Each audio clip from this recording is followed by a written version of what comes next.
E aí, moçada, tudo tranquilo? Espero que sim. Mais uma vez com vocês, professor Samuel, e hoje vamos falar de anelídeos nas nossas aulas aqui do Projeto Fato Livre. Não se esqueça de se inscrever no canal, clicar no sino para receber as notificações das próximas aulas e dar um like após a nossa aula. Gente, olha só, o que acontece? Até o momento, nós vimos poríferos, quinidários, plateumintos, nematóides, e agora nós vamos ver o quinto grupo de animais que pertencem então ao reino Animalia, de animais que nós temos representantes até hoje do ponto de vista evolutivo. Nós vamos ver nessa aula a classificação do grupo e as características evolutivas que surgem, aquelas que vão ser compartilhadas por outros grupos e aquelas que são específicas do grupo dos anelídeos. Vamos lá então? Olha só. Então esse filo Anélida, como o próprio nome já diz, o nome já lembra anel, são vermes cilíndricos metamerizados. Essa característica, metameria, significa animais que possuem metâmeros, que possuem segmentos. O corpo é totalmente dividido em segmentos. Se você pegar, quem já viu uma minhoca, por exemplo, desenho, uma imagem, já pescou, viu que a minhoca, o corpo é totalmente segmentado, o corpo é totalmente dividido em anéis. E aí essa característica, ela também é observada tanto em artrópodes quanto nos cordados, mas nós vamos falar sobre isso nas aulas específicas sobre esses grupos. Mas é bem evidente, essa questão da metameria é muito evidente e surge pela primeira vez com o grupo dos anelídeos. Não se esqueçam disso. Ele tem 3 classes, e essa classificação, ela tem tudo a ver com a quantidade de uma estrutura chamada de cerda. A cerda, ela é um anexo da epiderme que serve para, principalmente, movimentação. Ou seja, eu tenho 3 classes. Oligoqueta apresenta poucas, poliqueta muito, e áqueto ou irudíneo são aqueles organismos dentro desse grupo que não possuem cerdas. Mas nós vamos falar sobre cada um desses grupos um pouquinho. Olha só, oligoqueta, poucas cerdas, são minhocas terrestres. O principal representante desse grupo são as minhocas terrestres. Na realidade, a minhoca é um animal muito utilizado para descrever as características do grupo dos anelídeos. E essa imagem, então, mostra para a gente o quê? Olha só a questão da divisão desses animais. Gente, eu quero que vocês percebam um detalhe nesse animal. Bem ali, assim, do lado direito, tem uma parte com uma sujeira em cima ali, uma parte um pouco mais clara, uma parte um pouco mais inchada. Isso ali é o clitelo. Esse clitelo é bem interessante, nós vamos falar sobre ele lá na frente. Ele ajuda a minhoca durante o processo reprodutivo. Quem tem isso aí é só minhoca e sanguessuga, tá bom? O segundo grupo são os poliquetos. Como o próprio nome já diz, muitas cerdas. São exclusivamente marinhos. E aí, essas cerdas elas vão se juntar e podem formar estruturas chamadas de parapódios. Esses parapódios ajudam em muito no deslocamento desse animal. Servem como remos. Agora, vocês vão ver na imagem como que essas cerdas se agregam, formando esse tipo de estrutura. E tem algumas espécies dentro desse grupo que moram dentro de túneis. Eles constroem ali, então, túneis com uma camada calcária ou outros elementos que eles encontram nos oceanos, e aí eles acabam morando ali dentro, que são os tubículas. Então, se cair numa prova, a qual grupo pertence o tubícula? O tubícula pertence, então, aos anelídeos, aos vermes com corpo segmentado. Olha só, essa imagem, então, percebam esses aglomerados de cerdas brancas nas laterais do corpo desse animal. Aí tem muita gente, nossa, parece uma taturana. Realmente, se você pegar a lagarta, né, ela vem depois do ponto de vista evolutivo.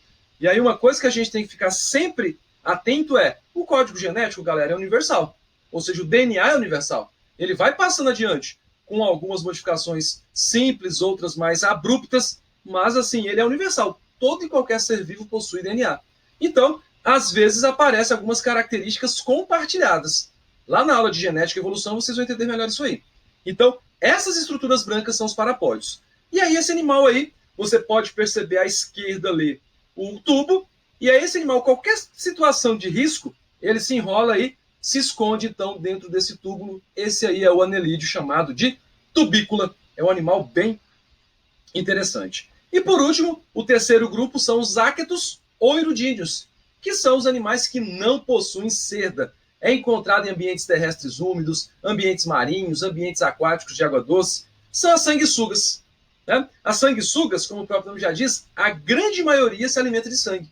E aí a principal espécie é a Hirudo medicinalis. Essa espécie, gente, ela é utilizada desde a Idade Média na medicina alternativa. Inclusive, até hoje, existem médicos que usam esse animal para poder fazer cirurgia, principalmente implantação ali de dedos perdidos, incentivar a circulação sanguínea em determinados pontos. Como ele tem uma força bem grande nisso, ele acaba servindo para esse propósito. Então a imagem dela não tem nenhum tipo de cerda. Então, como que ela se movimenta? Nós vamos ver que esses animais possuem fibras musculares. Então, esse animal usa o corpo como um todo para se locomover. Só que ele tem duas ventosas, uma na região da boca e outra na região posterior. E aí ela usa essas ventosas para ficar grudada no substrato e com isso ela se locomover. Então ela movimenta o corpo praticamente como um todo durante esse deslocamento do animal. E aí nós vamos falar um pouco de características gerais. Como eu havia dito, todo e qualquer animal a partir de plateuminto tem 3 tecidos, então elas são triblásticas. Os anelídeos apresentam ectoderme, mesoderme e endoderme. E aí agora surge a característica, a estrutura do celoma verdadeiro. Lembra? Plateuminto, acelomado, nada de cavidade. Nematódio, uma pseudocavidade parcialmente revestida pelo mesoderma. E agora, a partir de anelídeo, todo mundo é celomado, todo mundo tem um celoma delimitado exclusivamente pelo mesoderma.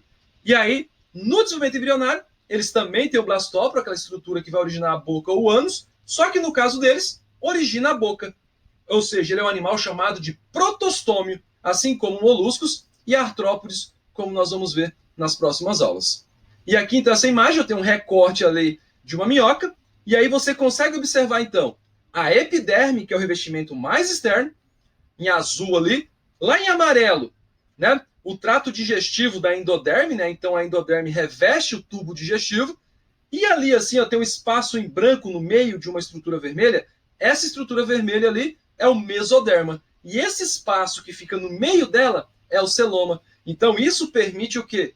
O desenvolvimento de órgãos, de vasos sanguíneos, de outras estruturas. O celoma é uma cavidade que permite essa possibilidade. Tem simetria bilateral. Se você cortar a minhoca em 2, vai ter 2 metades iguais. Também tem tubo digestório completo, né? São os famosos enterozoários completos, por apresentarem boca e ânus. A maioria apresenta cerdas, como a gente havia dito. São expansões, então, que se projetam externamente à cutícula. Também é um animal que possui uma cutícula, um revestimento a mais para proteção. E aí eles servem para fixação ou para locomoção.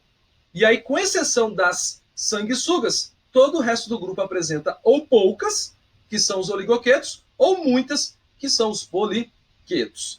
E aí, como eu havia dito, a minhoca é o animal mais utilizado para estudar as características do filo. Elas apresentam, então, uma cutícula fina. Esse animal tem que ficar permanentemente úmido, porque senão ele morre desidratado. E ele tem uma camada única de células, chamada de epiderme. Na epiderme, então, tem várias glândulas de muco, que aí vem o papel do muco, né, manter essa umidade. E aí na musculatura, que eu havia dito, ele tem 2 tipos de fibra. Uma longitudinal, que encurta o corpo, e uma circular, que distende. Então essas 2 fibras, elas vão trabalhar para quê? Para o animal se locomover. Uma encurta e a outra distende. Então nesse movimento de vai e vem, o animal consegue se locomover. Eles também, gente, da mesma forma que surge lá nos plateumintos, nos nematóides também, é bem evidente nos anelídeos a questão da cefalização, ou seja, uma região que está caminhando para se transformar em uma cabeça, como nós vamos ver nos próximos filos.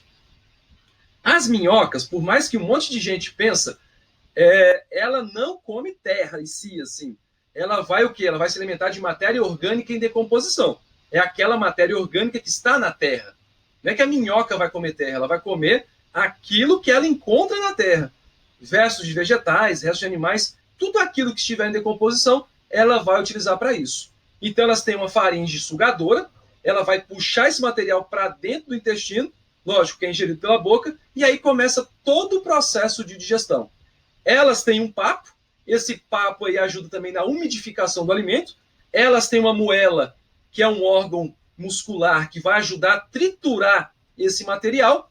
E aí a absorção dos nutrientes vai ser realizada em 2 estruturas. nos secos intestinais e no tiflossole. O tiflossole é como se fossem as nossas microvilosidades.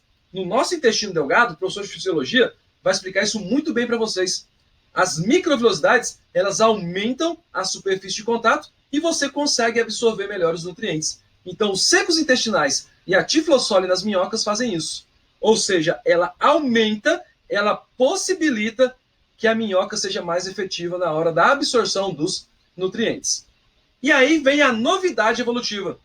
Eles têm um sistema circulatório. É o primeiro grupo a apresentar essa estrutura. E é tão interessante que é um sistema circulatório chamado de fechado. Como assim fechado? O sangue, ele não, em nenhum momento, ele entra em contato com os tecidos. O sangue sempre fica dentro de vasos sanguíneos. Nós, mamíferos, temos um sistema circulatório fechado também. O nosso sangue, ele não entra em contato com os tecidos. O sangue fica circulando constantemente dentro das nossas artérias e das nossas veias. Então, no caso dos anelídeos, eles têm vasos dorsais e ventrais que vão conduzir o sangue tanto na direção anterior quanto na posterior. E uma rede de finos capilares que vão acabar irrigando, então, as diversas partes do corpo. Ou seja, o que vai sair dos capilares? Vão sair os nutrientes, vai sair o oxigênio, e aí ele vai capturar ali o gás carbônico e ele vai capturar também as excretas. Então, o sistema circulatório fechado é esse que o sangue não entra em contato direto com os tecidos. Tudo bem? Eles têm um pigmento de transporte, que no caso é a hemoglobina. Nós também temos hemoglobina. Olha só a questão do compartilhamento de características. Como que é interessante essa questão evolutiva. Então, minhocas também têm hemoglobina. Só que, uma diferença bem bacana de se lembrar. Primeiro, a hemoglobina delas está dissolvida no plasma sanguíneo.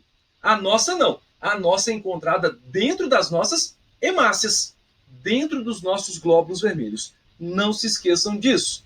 Já fica mais uma dica aí sobre fisiologia humana. E aí o que acontece? Quando o sangue fica circulando pelos vasos, gente, a epiderme, então, o que está acontecendo? Esse animal, ele não possui a minhoca. A minhoca não tem um sistema respiratório, não tem estruturas. Ela troca os gases diretamente através da epiderme. É o que eu chamo de respiração cutânea. E aí eu tenho uma imagem aqui que mostra muito bem isso. Os vasos sanguíneos passam próximos ali da epiderme, entra o oxigênio e sai o gás carbônico. Isso aí acontece por difusão simples, não tem gasto de energia para isso. E ali um detalhe de um sistema digestório da minhoca. Tem a boca, a faringe, o papo, a moela, o intestino e o ânus, né? Enterozoário completo. É um animal que apresenta boca e ânus, uma entrada e uma saída do processo digestivo em si. Tudo bem? E aí, nos poliquetos marinhos, é quase que uma regra, né? O animal aquático ele vai ter brânquias para poder fazer as trocas gasosas. Então, são uma estrutura, lógico, não é uma brânquia ainda que nem a brânquia de um peixe, mas são estruturas que lembram essa brânquia, né? Então, são áreas ricamente vascularizadas que aí aumentam essa eficiência das trocas gasosas. A água passa, ela captura então o oxigênio e joga fora o gás carbônico de acordo com a sua necessidade. A excreção, é interessante que esses animais, como eles têm o corpo dividido por segmentos, cada segmento deles tem um par de estruturas excretoras. No caso dos anelídeos, eles são chamados de metanefrídeos. Então, os metanefrídeos, para cada segmento corporal, a minhoca vai ter 2. Ou seja, ela vai ter 2 metanefrídeos, vai ter 2 orifíciozinhos, justamente um para coletar lá dos tecidos, do celoma, e outro para jogar para fora, para o ambiente externo. Né? E olha que interessante, isso, no caso das minhocas, é bacana porque, como ela está jogando excretas nitrogenadas, isso, inclusive, é um papel dela no ambiente. Ela acaba fertilizando, ela acaba adubando, então, o solo onde elas vivem. É um papel bem importante das minhocas. E aí, essa imagem é um recorte. Se a gente imaginasse um segmento dela, olha só o que nós temos ali. Vaso sanguíneo dorsal em cima, o vaso sanguíneo ventral, logo abaixo, né? Característica dos invertebrados, a grande maioria, sistema nervoso ventral, o celoma ali, né, que agrega todas essas estruturas. Você vai ver as cerdas, né, tem poucas, a cavidade intestinal, os nefrídeos, né, o poro excretor, ele tem tanto o poro coletor dentro do celoma, quanto o poro excretor que ele joga para fora, então, aquilo que não presta. A musculatura circular, e a musculatura longitudinal. Então, animal bem especializado em suas funções. Da mesma forma que a grande maioria dos invertebrados, o sistema nervoso então é ganglionar, ele vai ter um cordão nervoso ventral principal, tem dois pequenos gângliozinhos em cada segmento, e na região anterior, na região como se fosse a cabeça, ele vai ter um par de gânglios cerebroides, próximo ali à faringe muscular do animal, que acaba então coordenando tudo que o bicho faz. Ou seja, já é uma estrutura mais centralizada. Olha só isso, cefalização, a localização de um sistema nervoso na região de uma futura cabeça. Então essa imagem demonstra isso para a gente. Os gânglios cerebroides, e esse animal então irradia vários nervozinhos ali, justamente para quê? Para ele perceber o ambiente. Esse animal, ele percebe o ambiente com o próprio corpo, principalmente com a parte ventral.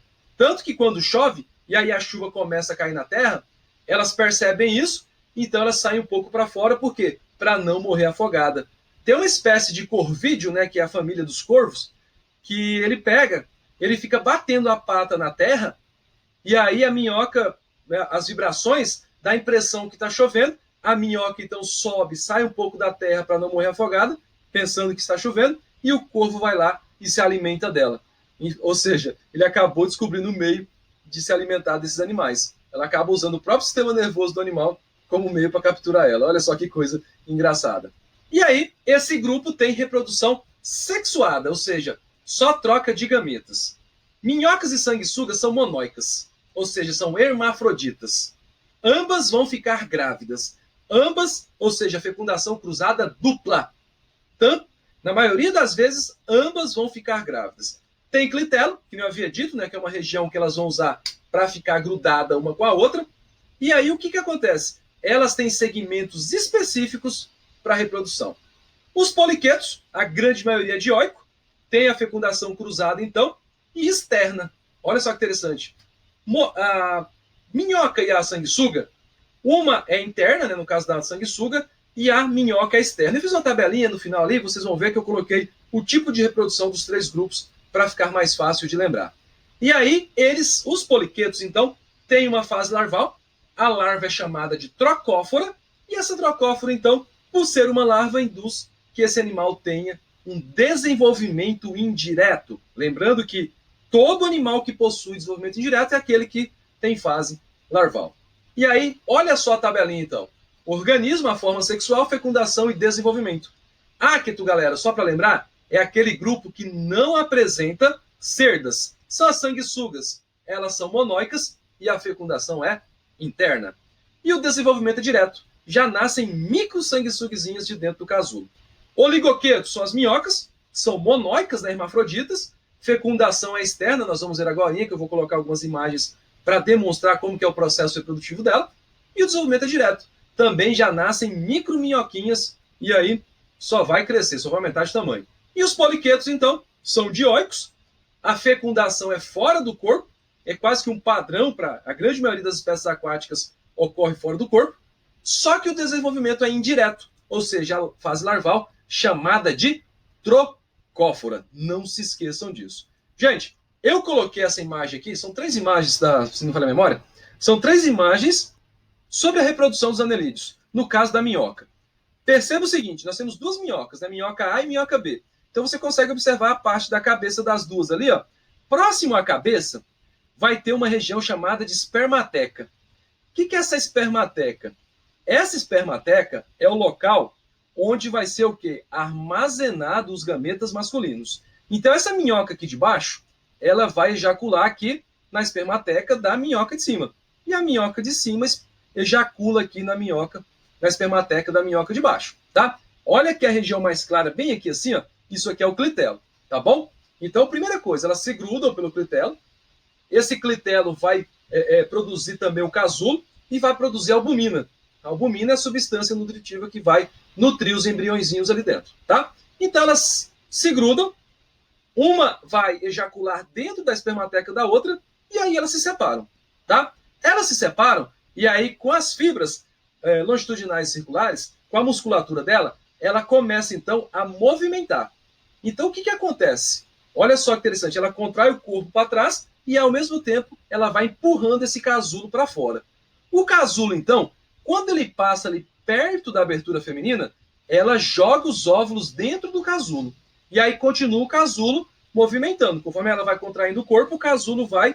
Olha só, ele está do lado de fora, tá, gente? Não é dentro do corpo dela. É do lado de fora, como se fosse uma gosma que surge ali do lado de fora, e essa gosma vai andando, ela joga ali os óvulos dentro dessa gosma.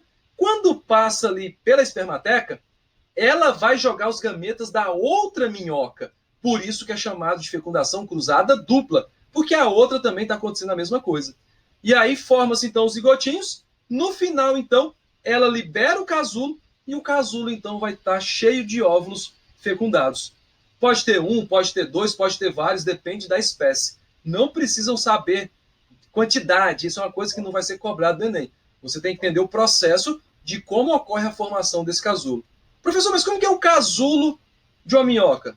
É dessa cor ali, ó. Ele é meio verdinho. Então esse casulinho ali, se você pegar, jogar ele num ambiente com terra úmida, com bastante matéria orgânica ali, ele vai eclodir, as minhoquinhas então vão crescer. Você inclusive pode até comprar casulo de minhoca pela internet, se você quiser fazer um minhocário em casa, nessa época de quarentena aí. Você pode comprar facilmente. Ou achar aí, quem tem quintal com ambiente bem úmido, vai achar bastante. Eu, quando era moleque, achava muito desses casulos lá no quintal da casa da minha mãe.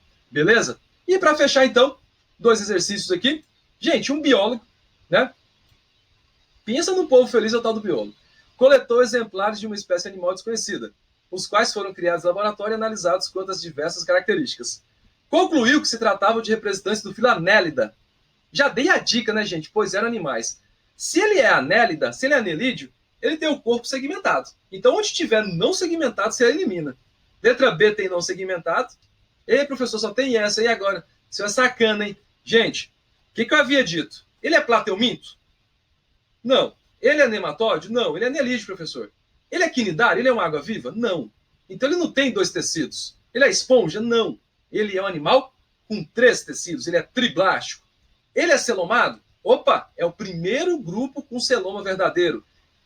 Olha só, então letra B, triblástico celomado não segmentado, esquece. Letra C, triblástico não, professor. Né? Letra E, então, triblástico, sim. Celomado verdadeiro, sim. Segmentados, característica do grupo. E de simetria bilateral, resposta correta, letra E. Próxima questão. Os itens a seguir estão relacionados ao papel das minhocas nos ecossistemas terrestres. São questões que costumam cair, viu? Então, olha só, eu vou ler e a gente vai analisar se são verdadeiras ou falsas. Item 1. Escavam galerias e com isso permitem maior aeração do solo. Verdadeiro. Item 2. Promove formação de humus e aumenta a produtividade dos vegetais. Verdadeiro também. Item 3. Realizam decomposição de matéria orgânica durante a sua alimentação. Falso, gente. Minhoca não decompõe nada. Ela se alimenta de matéria orgânica em decomposição. Item 4. Nos solos em que vivem, provocam desgaste e a compactação dos mesmos. Gente, falso. Pelo contrário, ela vai melhorar a qualidade do solo. Então, resposta correta, letra A, 1 e 2 apenas. Galera, por hoje é só. Até a próxima aula sobre animais aqui no Projeto Fato Livre. Abraços. Não se esqueça de dar um like na nossa aula. Valeu!